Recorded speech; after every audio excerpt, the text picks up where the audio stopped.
Marahang napabuntong hininga si Daniel matapos makapagbigis. Mag-a-apply siya ngayon ng trabaho at kailangan niya yun ngayon dahil nawalan ng trabaho ang kanyang inang si Danica. Isa itong labandera. Siya naman ay nagtitinda sa isang grocery sa bayan. Maliit lamang ang kinikita niya at hindi yun sapat sa pangangailangan nila sa araw-araw. Pagkain pa lamang ay kulang na sa kikitain niya sapagkat may kuryente pa silang babayaran. Nang matapos makapagbihis, lumabas na si Daniel ng kwarto at pinuntahan ang kanyang ina na nasa labas ng bahay at naglalaba ng kanilang damit. "Nay, alis na po ako," paalam niya sa kanyang ina, sakay nalikan nito sa pisngi. Pinayuan siya nitong mag-ingat, hiling ng kanyang ina na matanggap siya sa trabaho. Sinabi ni Daniel sa kanyang ina na gagawin niya ang lahat para matanggap at magkaroon siya kaagad ng trabaho. Sumakay siya ng tricycle at nagpahatid sa bayan. Nagpasa siya ng resume sa mga nadadaan ng mga establishmento na may nakapaskil na ware hiring hanggang sa mapadako siya sa isang kumpanya. 7-story building iyon. Huminga siya ng malalim at pumasok na nga roon. "Anong kailangan mo?" tanong ng gwardiya nang makalapit na si Daniel rito. "Mag-a-apply po sana ako, sir," tugon niya rito. Sinuyod siya nito ng tingin mula ulo hanggang sa paa. Sinabi ng gwardiya na ibigay na lamang dito ang resume niya at ito na ang magpapasa sa HR. Wala namang nagawa si Daniel kung hindi ang ibigay rito ang kanyang resume. Mas gusto niya sana na siya na lamang ang magbigay niyon para sigurado. Nang maibigay niya ang resume, napatingin siya sa likuran ng gwardiya. Binati nito ng magandang umaga ang kung sino man na nasa likuran niya. Lumingon na rin si Daniel at nakita ang dalawang makikisig na Ginoo na nag-uusap at naglalakad palapit sa kanila. "Magandang ideya yan, Arn," sabi ng isang Ginoo na may kulay abong buhok. Binati rin ng dalawang Ginoo ang gwardiya at napatingin sa kanya ang isang Ginoo na may salamin sa mata. May nunal ito sa gilid ng kanyang ilong. Nakikita na rin ang mga puting buhok ng lalaki. "Magandang umaga po," bati niya sa mga ito. Ngumiti ang dalawa at huminto ang lalaking nagngangalang Arn. Tinanong nito kung ano ang ginagawa niya roon. Magalang niya naman itong sinagot. "Nag-a-apply po ako, sir." Inabot ni Arn ang kamay. Gusto daw nito na makita ang resume niya. Ibinigay naman niyon ng gwardiya at sinabi ni Arn na tatawagan na lamang si Daniel kung sakali man na natanggap siya. Matapos magpasalamat, umalis na nga siya roon. Malapad ang ngiti niya habang naglalakad papalabas ng gate. Malakas ang kutob ni Daniel, siya ay matatanggap. Ang pinagtataka lamang niya ay magaan ang loob niya kay Arn. Siya kaya ang may-ari? Tanong na lamang niya sa kanyang sarili. Ngunit hindi na rin niya pinagtuunan ng pansin. Dahil may pera pa siyang natira, kaya naman nagpunta siya sa palengke sa bayan at bumili ng ulam nilang mag-ina. Gusto niyang kumain kasi ng masarap na pagkain. Kahit anong trabaho na ang ibigay sa kanya, para sa kanya ay ayos lamang iyon. Ang mahalaga ay magkaroon lamang siya ng trabaho. Nang makauwi na sa kanila, ibinalita niya sa kanyang ina ang patungkol doon. Ngunit ang sabi nito, wala pa yung kasiguraduhan, lalo na't hindi pa naman siya natatanggap. Sabi naman ni Daniel, ay maging positibo lamang palagi. Malakas ang kutob niya na siya ay matatanggap. Siya na rin ang nagluto ng pagkain nila. Hindi niya alam pero masaya siya ng mga sandaling iyon. Habang nagluluto ng kanin sa kalang de kahoy, hindi niya maiwasang isipin ang kanyang ina. Ang sabi ng kanyang ina, nabuntis ito ng dating nobyo. Hindi daw siya nito pinanagutan. Habang tumatagal, ay napapaisip tuloy siya. Totoo ba yun? Dahil kung isa kang ama at may paninindigan mo ang pamilya mo. Hindi na lamang niya iyon inisip pa. Pagkus ay nag-focus na lamang siya sa kanyang pagluluto. Nang matapos magluto, sabay na silang naghapunan ng kanyang ina. Biglang sumagi sa isip niya ang kanyang ama. Nay, bakit hindi ka pinanagutan ni tatay? May iba ba siyang mahal o pamilya? Tanong niya. Natigilan sa pagkain si Danica sa tanong na iyon ng kanyang anak. Huminga ito ng malalim at tinignan ng kanyang anak. Hindi niya alam kung sasabihin ba niya ang katotohanan o mananatiling lihim na lamang ang totoong dahilan kung bakit hindi nakagisna ni Daniel ang kanyang ama. Mahigit 10 taon na ang nakakaraan nang huling tanungin ito kung nasaan ang kanyang ama. Siguro ay ayaw niya ng responsibilidad. Takot sigurong maging ama kaya ganon. Pagsisinungaling niya. Sinikap niya na hindi mapakagat sa kanyang labi. Baka mapansin kasi iyon ng kanyang anak at ito ay magtaka. Napatangu-tangu naman si Daniel at hindi na nag-usisa pa. Mas mainam na iyon ang paniwalaan ng kanyang anak dahil kapag sinabi ni Danica ang totoo, tiyak na kamumuhian siya ng kanyang anak. Nang matapos na nga silang kumain, nagpresenta si Danica na siya na lamang ang maghugas ng pinagkainan nila. Magpahinga na lamang daw siya at baka matawagan siya ng kumpanyang kanyang inaplayan kinabukasan. Baka magsimula na kaagad siya ng kanyang trabaho. Habang naghugas ng pinggan si Danica, hindi niya maiwasan na maalala ang nangyari. 20 taon na ang nakakaraan. Magkasintahan sila noon ni Arnold. 18 anyos pa lamang siya at ito naman ay 20 anyos. Napilitan siyang magtrabaho noon sa Maynila para tustusan ang pangangailangan nila. May sakit ang kanyang ama at hindi naman sapat ang kita ng kanyang ina bilang katulong. Nagkakilala sila nila Arnold sa pinagtatrabahuang convenience store. Nag-aral siya noon sa vocational course kaya't natanggap kaagad siya. Lagi siyang dinadalaw hanggang siligawan siya dito. Sinagot niya ito makalipas ang 1 buwan. Dahil sa kapusukan, ay may nangyari sa kanila ni Arnold. Hanggang sa maulit iyon at magbunga. Akala niya hindi siya mabubuntis. Pero makalipas lamang ang 2 buwan, hindi na siya dinadatnan. Ilang linggo na rin silang walang komunikasyon noon ni Arnold dahil abala ito sa kanyang kumpanya. Isang araw, nagpunta siya sa bahay ng kasintahan dahil akala niya ay naroon ang lalaki. Ngunit pagdating ni Danica roon, ang ina nito ang nagbukas ng pintuan. Tinanong siya kung ano ang ginagawa niya roon. Sinagot niya na kailangan niyang makausap si Arnold. Natawa naman ang ginang at tinignan siya mula ulo hanggang sa paa. Tandang-tanda pa niya ang sinabi nito sa kanya noon. Sa tingin mo ba? Seryoso sa'yo ang anak ko? Baka nagkahamali ka, iha. Ay babae kaming napili para sa kanya. Kung ako sa'yo, ay umalis ka na dito. Anong sasabihin mo? Buntis ka? Baka hindi naman yan anak ni Arnold. Baka naman galing yan sa ibang lalaki. Patuyan itong sabi. Pinigilan niya ang kanyang sarili na maluha noon at sumbatan ng ginang. Wala siyang mapapala at baka kasuhan pa siya nito. Huwag po kayong mag-alala. Hindi ko na po guguluhin ang anak nyo. Kung lalaki lang, marami dyan. Hindi kawalan ng anak nyo. Ani ni Danica. Saka umalis na sa harapan ng ginang. Kung ganon rin naman ang ugali ng magiging biyanan niya, mas gugustuhin pa niyang buhayin ng mag-isa ang kanyang anak. Nang araw rin na yun mismo, pinutol na niya ang anumang koneksyon nila ni Arnold.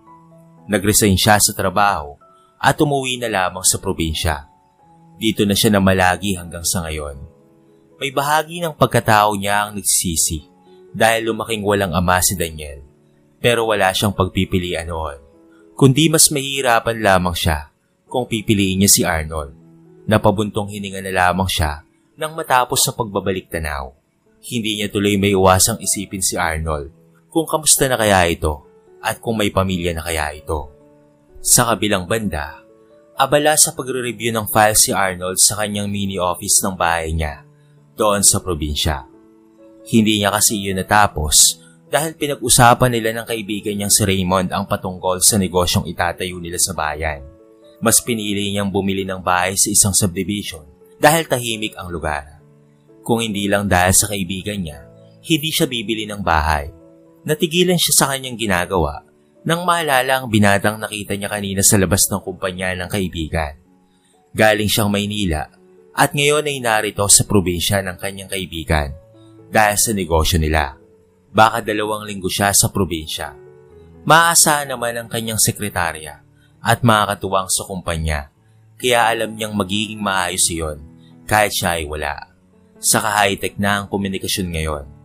Kahit nasa malayo ka, ay magagawa mo pa rin ang trabaho mo kahit na nasa ibang lugar ka.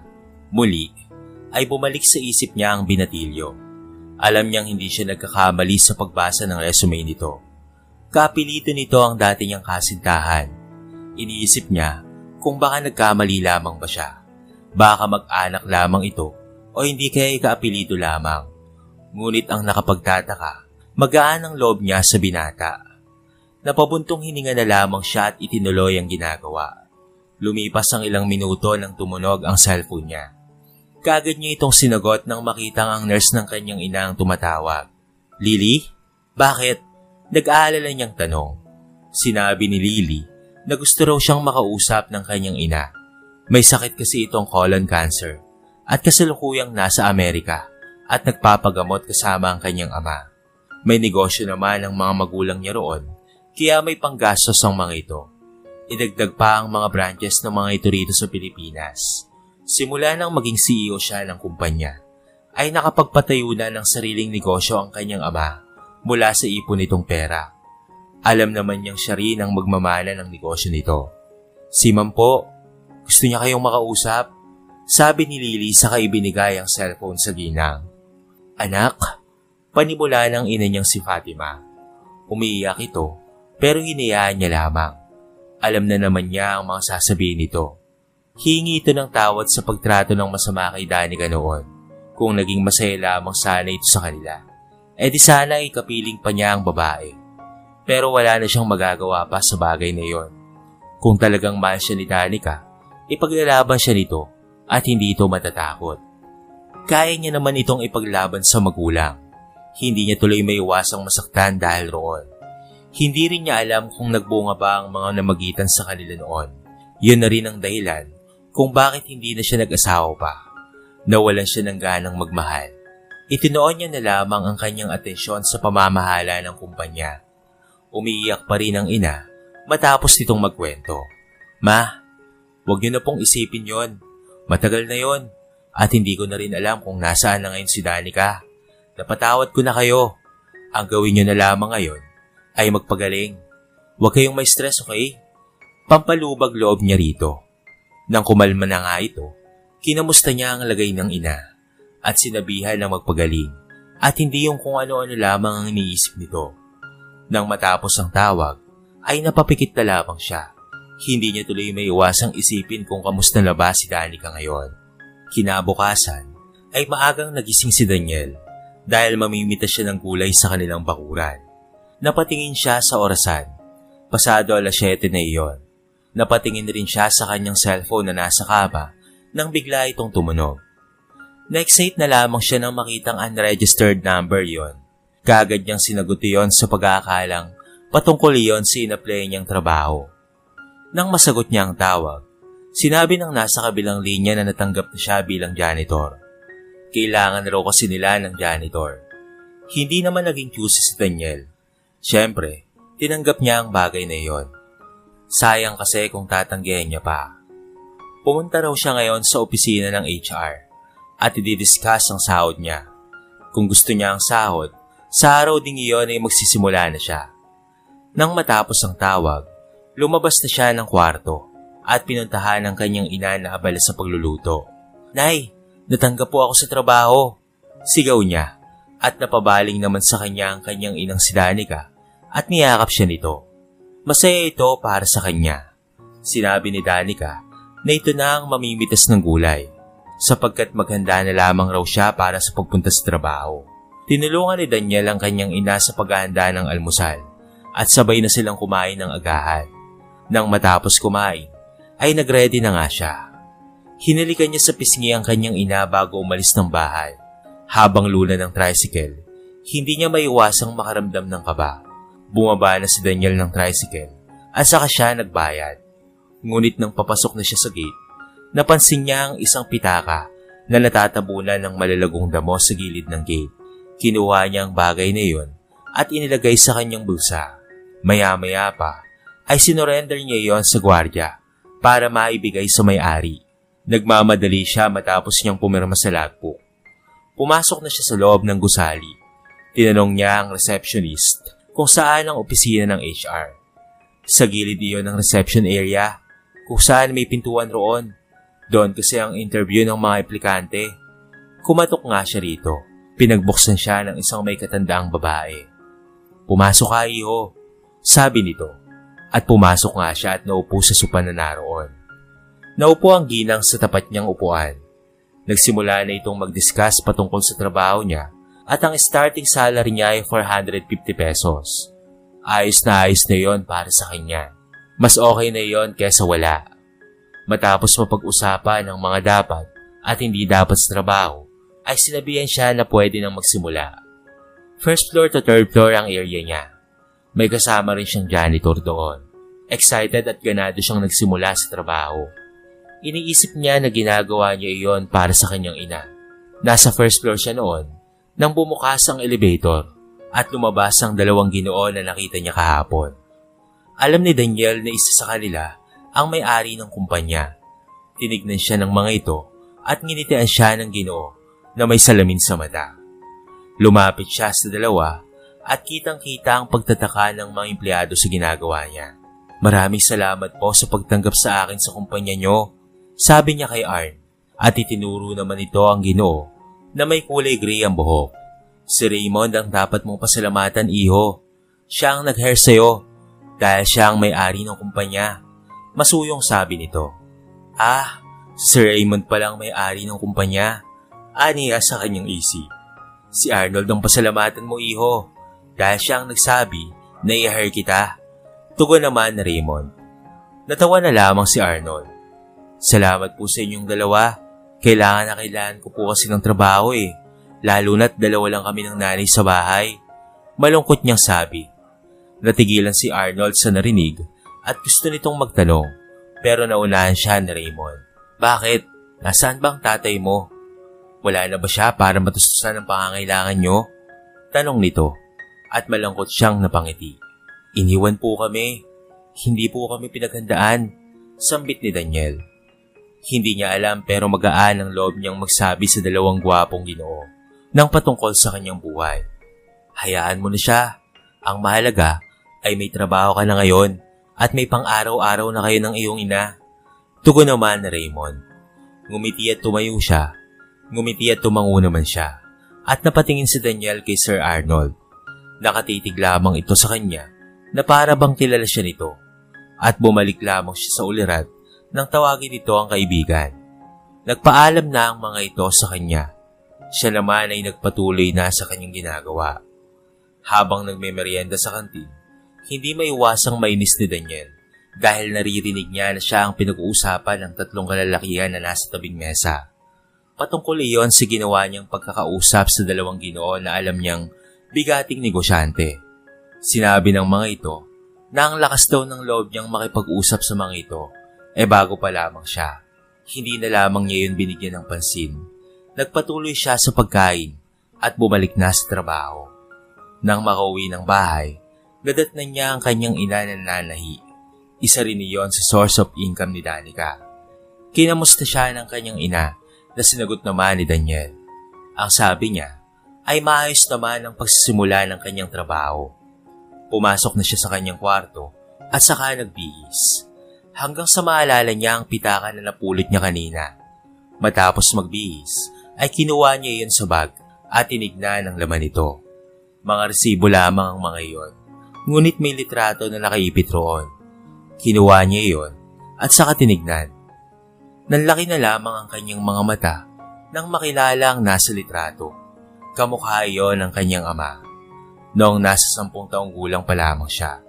Doon pa lamang ay pinagtapat na ng kanyang ina ang patungkol sa kanyang ama.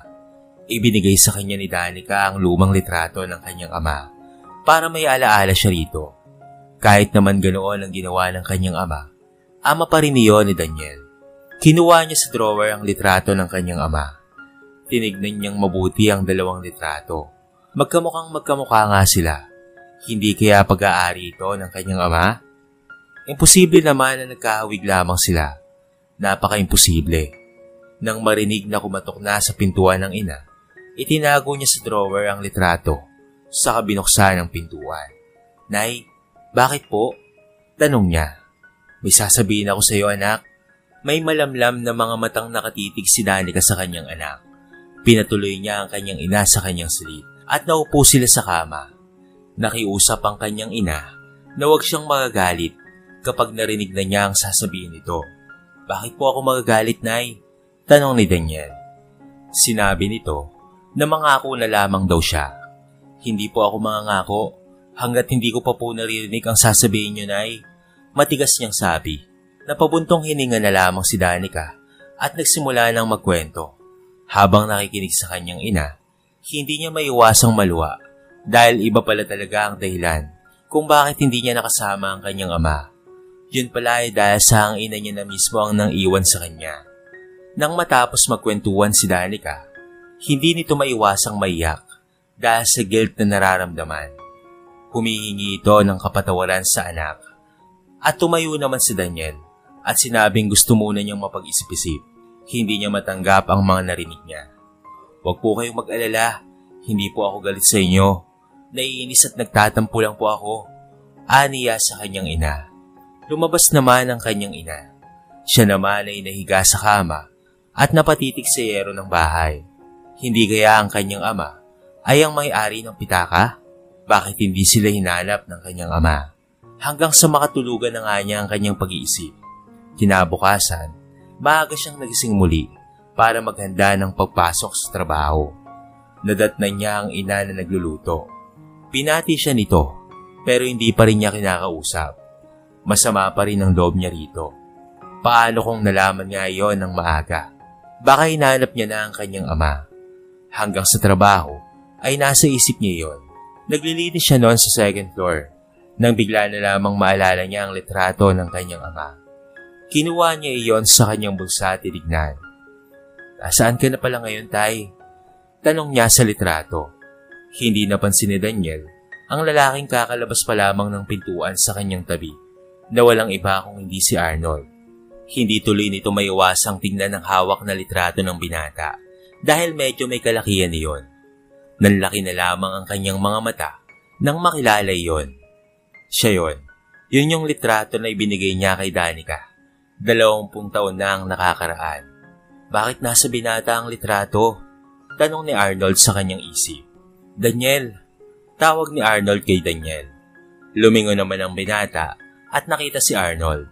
Sir Arnold, pasensya na po kayo kung nadatnan niyo po ako na walang ginagawa. Sabi niya, saka kamang ibubulsa na ang litrato nang pigilan ito ng Ginoo. Nagtatakang tinignan niya ang lalaki. Bakit po? Tanong niya.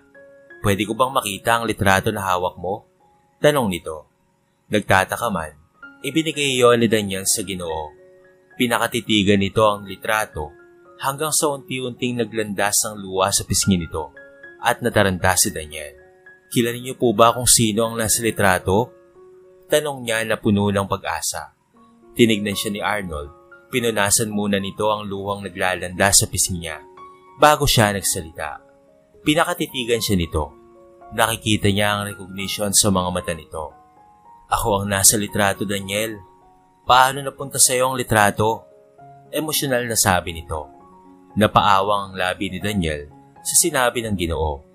Ibig sabihin, si Arnold ang kanyang tunay na ama? Paano nangyari yon?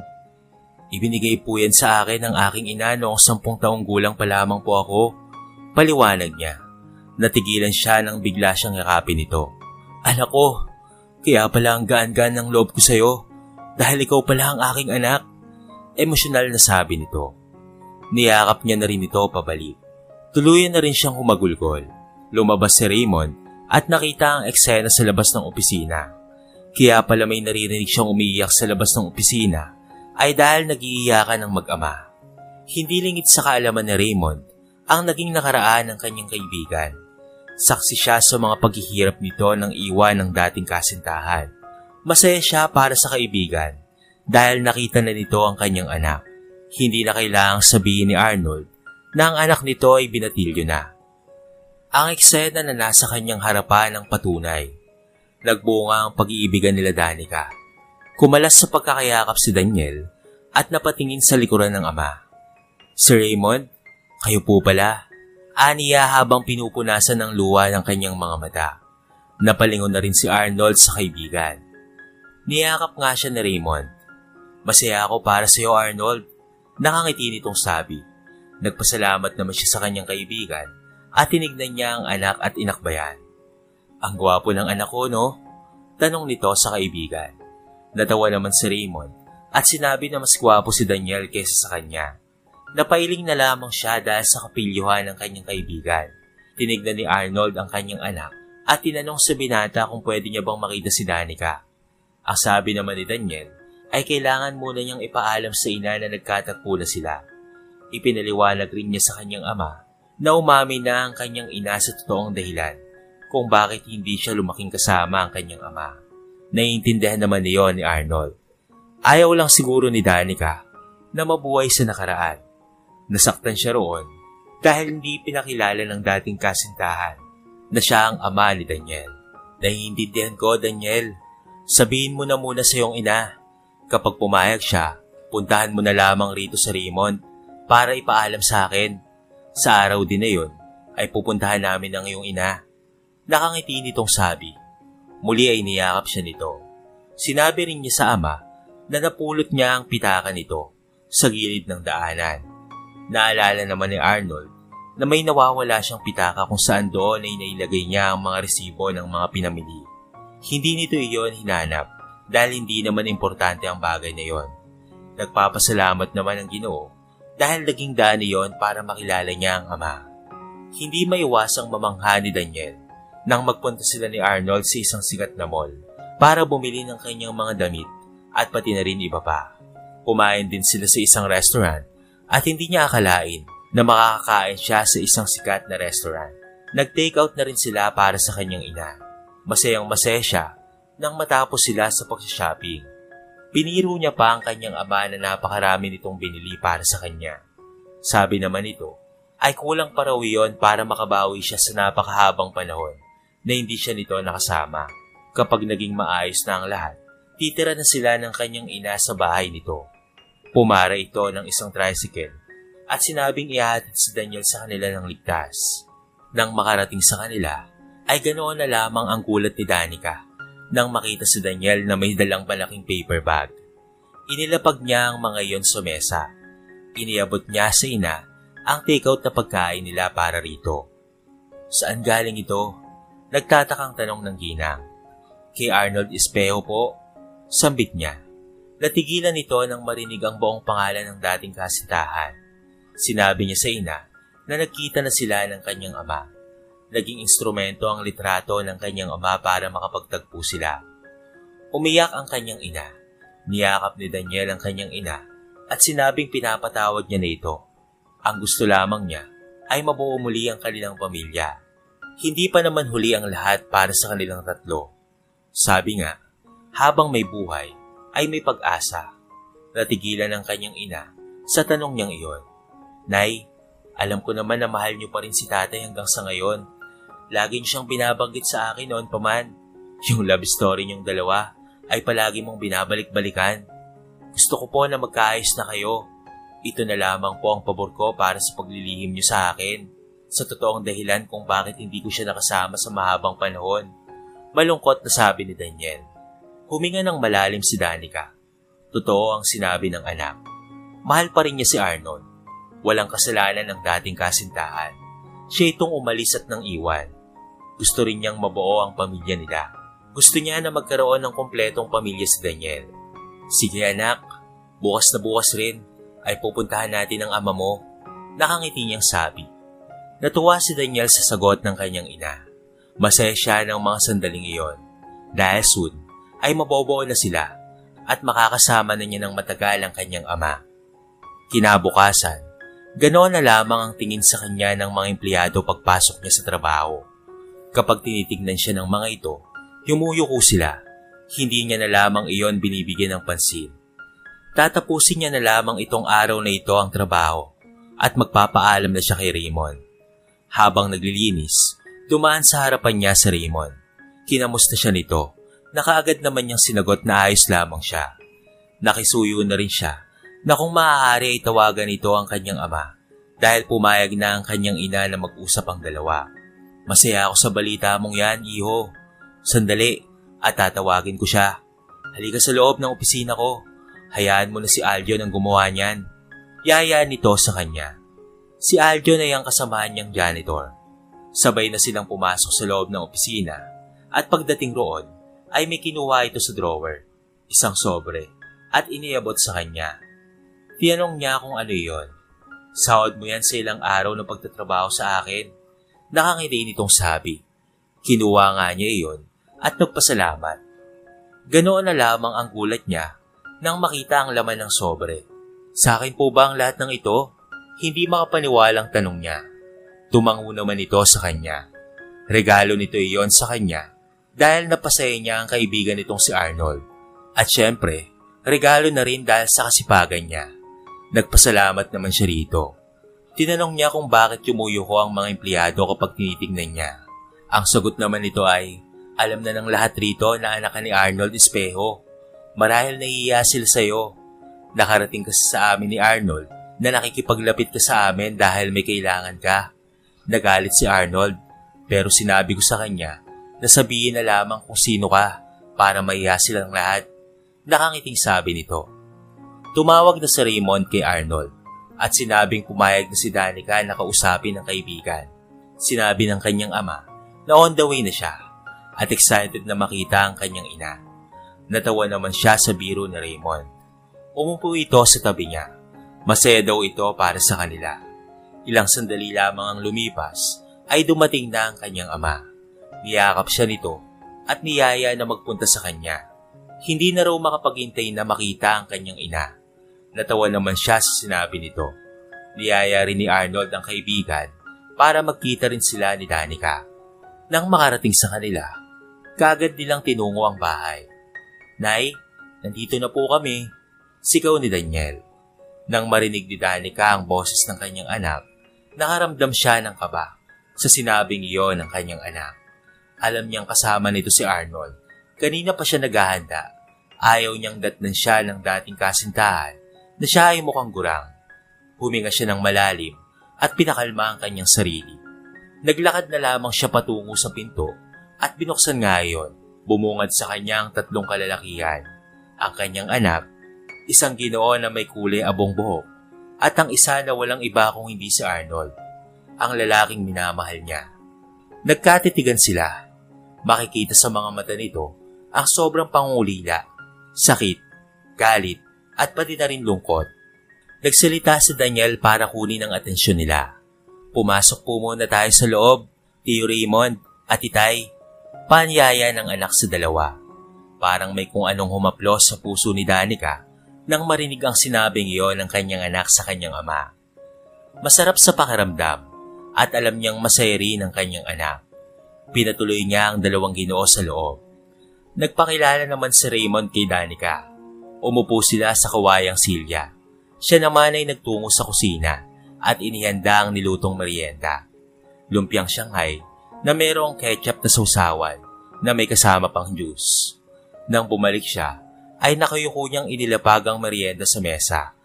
Maya-maya ay naupo naman siya sa isang bakanting upuan. Tinignan niya si Arnold na nahuli niyang nakatingin rin sa kanya. Bakit ka nagtago, Danica? Tanong ni Arnold. Tinignan niya si Raymond at ayaw niyang magkwento na may ibang tao. Hindi sa naiilang siya, kundi nahihiya siyang may makarinig na iba sa kwento niya. Mukhang nakahalata naman ang lalaki at tumayo ito at nagpaalam. Magpapaalam na rin sana si Daniel pero pinigilan niya. Kailangan marinig ng anak nila ang anumang sasabihin niya. Humingi siya ng dispensa kay Raymond. Mas komportable siya kung sila muna ang makakarinig ng kwento niya. Naiintindihan naman ito iyon. Nagsimula na siyang magkwento sa nakaraan. Ang tunay ngang dahilan. Matama naman na nakikinig si Arnold. Nang matapos, ay tumulo ang luha sa kanyang mga mata. Kaagad na lumapit si Arnold at pinunasan niyo ng dalang panyo. Ayos lang. Naiintindihan ko, Danica. Gusto ko lang malaman sa bibig mo iyon. Tapos na yon. Kalimutan na natin ang nakaraan. Magsimula tayo ng panibago. Pwede ba yon? Tanong nito. Tumangu-tangu siya at niyakap siya ni Arnold. Niyaya naman nila si Daniel at nagkayakapan silang tatlo. Samantala, si Raymond na nakasaksi sa nangyari na nasa labas ng bahay ay tanaw na tanaw ang mag-anak.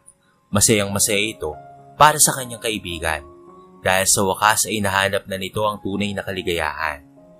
Matapos ang pag-uusap na iyon, ay nagpasya sina Daniel at Danica na lumipat na sa bahay ni Arnold. Masaya naman ang kanyang mga kapitbahay dahil nakumpleto na sila at magbabago na ang buhay nila. Nangako naman si Danica na tutulungan niya ang mga kapitbahay na walang trabaho. Nag-arkila si Arnold ng isang truck para kumuha ng mga gamit ng kanyang mag-ina. Sumakay na sila sa sasakyan ni Arnold. Nagpaalam na rin si Raymond na babalik na sa kumpanya. Nasa backseat naman si Daniel at nakikita niya sa kanyang harapan ang kanyang mga magulang na masayang nag-uusap. Paminsan-minsan ay kinakausap din naman siya. Hindi niya akalain na mabobo pa pala ang kanilang pamilya. Akala niya hanggang pangarap na lamang ang bagay na iyon. Pero pwede pa palang mangyari. Hindi niya tuloy may iwasang mamangha sa bahay ng kanyang ama nang huminto na ang kotse sa tapat ng gate nito. Napakaganda at napakalaki niyon. Class ang dating ng bahay. Lumabas siya sa sasakyan habang nakatitig pa rin sa bahay. Napakaganda po ng bahay niyo, Tay. Puri ni Daniel. Natawa na lamang si Arnold at niyaya ang dalawa na pumasok na sa loob ng bahay. Kung mas namangha pa si Daniel sa labas, mas lalo pa siyang namangha sa ganda at ayos ng loob. Makikintab ang mga kagamitan na tiyak na hindi biro ang halaga. Niyaya sila ng kanyang ama sa kanilang silid para makapagpahinga muna. Tanghali na rin kasi niyon at nagpaluto na rin si Arnold sa mga kasambahay ng pagkain. Para pagkagising ay sabay-sabay na silang kumain. Pagkagising nila Daniel at Danica, niyaya na sila ni Arnold na magmeryenda. Habang nagmimerienda ay nagsalita ang lalaki. Gusto kang makausap ni Mami. Okay lang ba sa iyo yon, Danica? Tanong nito. Kanina habang natutulog ang dalawa, tinawagan niya ang kanyang ina at sinabing kasama niya ang kanyang mag-ina. Natuwa naman ang ginang at nakiusap na kung maaari sana ay gusto nitong makausap si Danica para humingi ng tawad. Nag-aalinlangan si Danica pero kalaunan ay pumayag na rin siya. Hindi rin maganda na hindi marunong magpatawad. Mabubuo na ang kanilang pamilya, kaya't dapat lang na magpatawaran na silang dalawa. Tumango siya at sumang-ayon. Ngumiti naman si Arnold at tinawagan ng kanyang ina. Nang makausap ni Danica ang ginang, ilang beses siyang humingi ng tawad sa kanya. Pinapatawad ko na po kayo. Saad niya rito. Masaya ang ina ni Arnold at sinabing magpapagaling ito para magkita sila. Habang dumaraan ang mga araw, naging maayos na ang samahan nila Arnold at Danica. Bumalik na yon sa dati at nagkabalikan nga sila. Kaya naman wala nang inaksaya pang panahon ng Ginoo at ito ay nagpropose na sa kanya. Tinanggap naman niyon ni Danica. Kumuha ng kursong business management si Daniel dahil sa mas lalong madaling panahon ay siya na ang magmamana ng kanilang kumpanya.